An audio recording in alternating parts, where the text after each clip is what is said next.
সাংবাদিকদের সাথে কথা বলার সময় রাজ্যে বিভিন্ন প্রকারের পরিকাঠামোগত বিষয় থেকে শুরু করে জাতীয় সড়ক সংক্রান্ত বিভিন্ন বিষয় নিয়ে খোলাখুলি মতামত প্রকাশ করলেন রাজ্যের মুখ্যমন্ত্রী অধ্যাপক ডাক্তার মানিক সাহা। নিজের অভিমত প্রকাশ করতে গিয়ে মুখ্যমন্ত্রী দাবি করলেন সমস্ত প্রকারের পরিকাঠামোগত উন্নয়ন চলছে প্রয়োজন অনুযায়ী।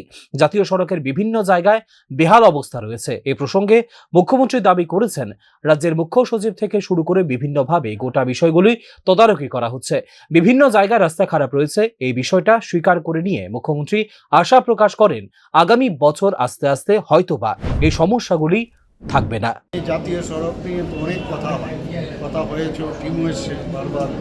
আমি কেন্দ্রীয় ইউনিয়ন মিনিস্টারের সাথে কথা বলেছি, তো উনি লোকও পাঠিয়েছেন বারবার।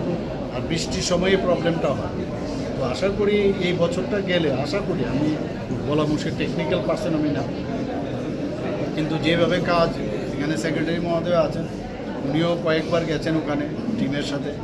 ওনারা বলছেন যে বৃষ্টির সময় একটু যখন অসুবিধা হয়, কিন্তু বাকি এখন কিন্তু আগের থেকে অনেক বেটার।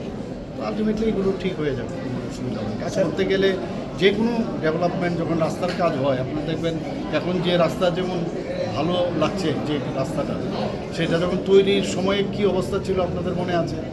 এটা থাকবেই, নিজের বাড়ি ঘরও যখন তৈরি করি একটা সমস্যা হয়, যেমন বৃষ্টিপাত আসে, এগুলো আমরা চাই না, যাতে অসুবিধা যাতে না হয় নিশ্চয়ই আমরা দেখছি। পাশাপাশি মুখ্যমন্ত্রী এটাও জানিয়েছেন জাতীয় সড়ক সহ সার্বিকভাবে যোগাযোগ ব্যবস্থার মান উন্নত হচ্ছে। আর এই অবস্থায় দাঁড়িয়ে যেহেতু বৃষ্টির সময় তাই একটু সমস্যা হচ্ছে বলে দাবি করেন রাজ্যের মুখ্যমন্ত্রী। Bureau report, news now.